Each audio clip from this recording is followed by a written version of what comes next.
কিন্তু যে সকল রাজনৈতিক দল ওই সকল সন্ত্রাসীদেরকে, সন্ত্রাসের ইন্ধনদাতাদেরকে আশ্রয় দিচ্ছেন, প্রশ্রয় দিচ্ছেন, তাদেরকে বলবো আপনাদের পরিণাম শেখ হাসিনার পরিণামের মতোই হবে।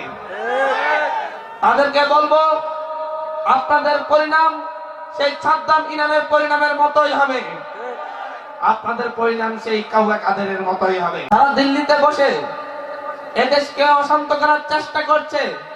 তারা ভাবছে এই দেশ শেখ হাসিনার, শেখ মুজিবের।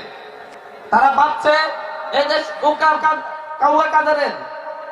কিন্তু তারা ভুলে যায় এই দেশ শহীদ টিটুর দেশ, এই দেশ হোসেন শহীদ সোহরাওয়ার্দীর দেশ, এই দেশ মেজর জিয়ার দেশ, এই দেশ আল্লামা সাইদির দেশ, এই দেশ জুনাইদ আল বাবুনগরীর দেশ। আমার দেশের মানচিত্রের দিকে হাত বাড়াবে, আমার দেশের ধুলোবালির দিকে হাত বাড়াবে, আর সেই হাত তার আগের অবস্থানে থাকবে, সেটা হতে পারে না। আমার দেশকে অস্থিতিশীল করার চেষ্টা করলে সেই দেশের মানচিত্রকে ভেঙে খান খান করে দেওয়া হবে। সুতরাং এই দেশের মানুষ এক একটি যোদ্ধা, এক একটি লড়াকু সৈনিক। এদেশের মানুষকে ভয় পাইয়ে লাভ নেই, ভয় দেখিয়ে লাভ নেই। এদেশের মানুষ হাসিনার গুলির সামনে যেমন ভয় পায় নাই, পাকিস্তানি হানাদার বাহিনীর গুলির সামনে ভয় পায় নাই। তোমার সেই বিজিবি কি, সেই ভারতীয় গোলামগুলা কি করবে? তাদের দাস পালিয়েছে, তারা আরেকটি দাসকে বসানোর চেষ্টা করছে।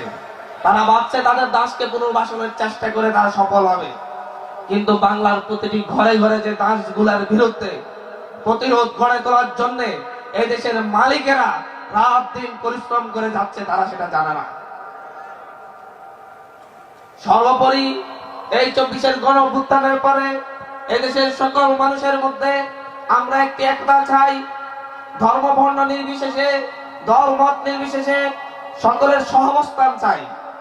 আমরা চাই সকলে মিলে একসাথে নতুন একটি বাংলাদেশ গড়ে তুলবে, যেই বাংলাদেশের চাঁদাবাজ থাকবে না, দখলদারিত্ব থাকবে না।